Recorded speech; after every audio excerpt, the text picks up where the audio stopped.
Bismillahirrahmanirrahim. Assalamualaikum warahmatullahi wabarakatuh.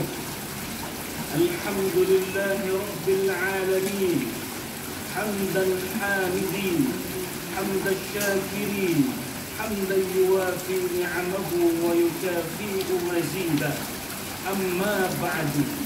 Para pemirsa TVRI, Bapak Ibu sekalian, saudara yang dimuliakan Allah Subhanahu wa Ta'ala, siapapun kita, maka kita menginginkan menjadi manusia yang unggul.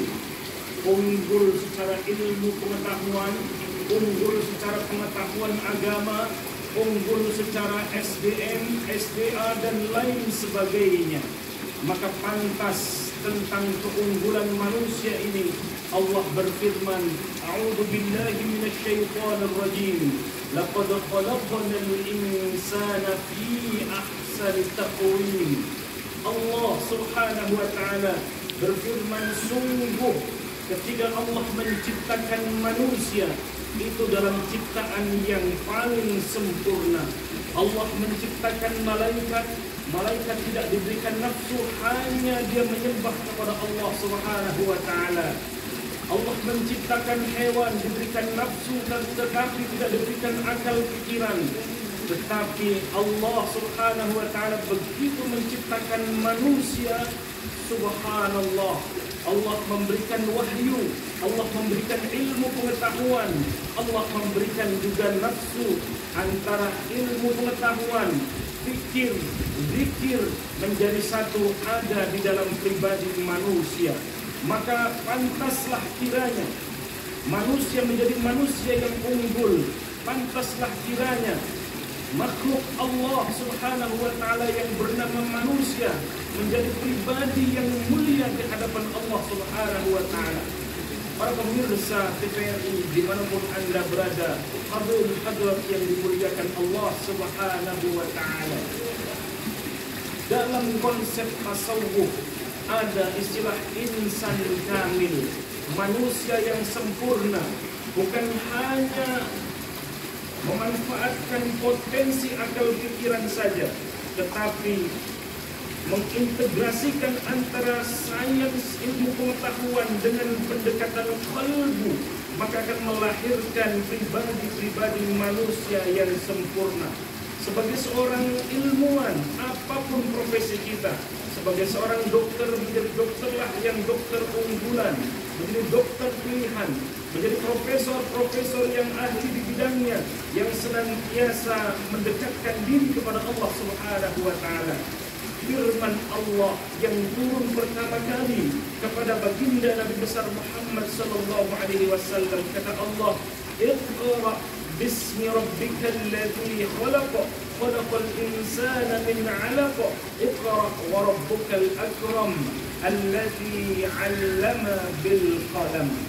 Di dalam ayat ini, di dalam surah Al-Alaq ini, di dalam surah Iqra ini, Allah berpesan kepada kita menjadi generasi unggul. Landasan pertama adalah membaca dan membaca. Apa yang kita baca?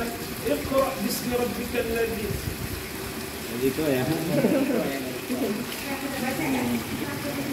Iqra, bacalah, kata Allah Subhanahu wa Ta'ala.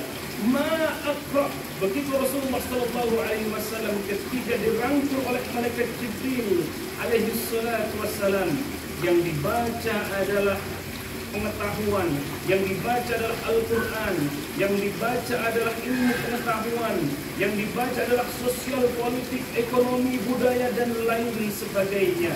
Iqra di sini menandakan bahwa jadilah kita menjadi manusia yang unggul dengan landasan membaca.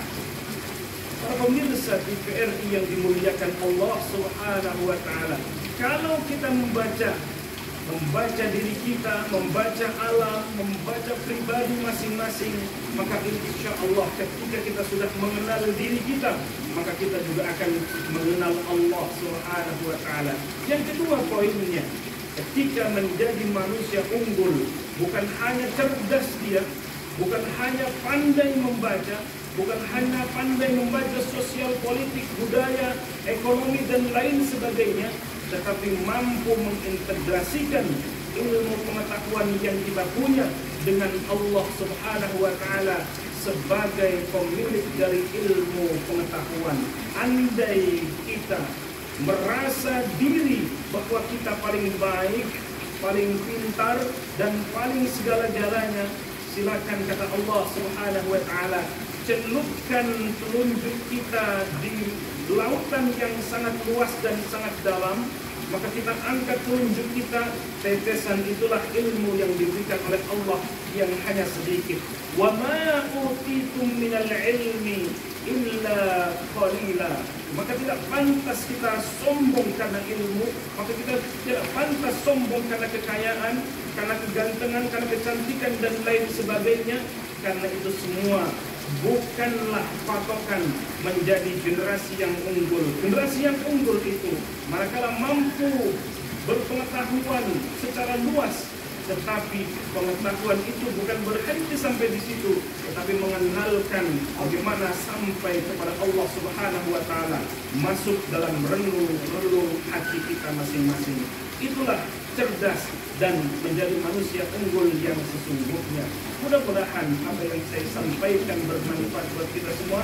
Wallahu a'lam bishawab. Wallahu a'lam.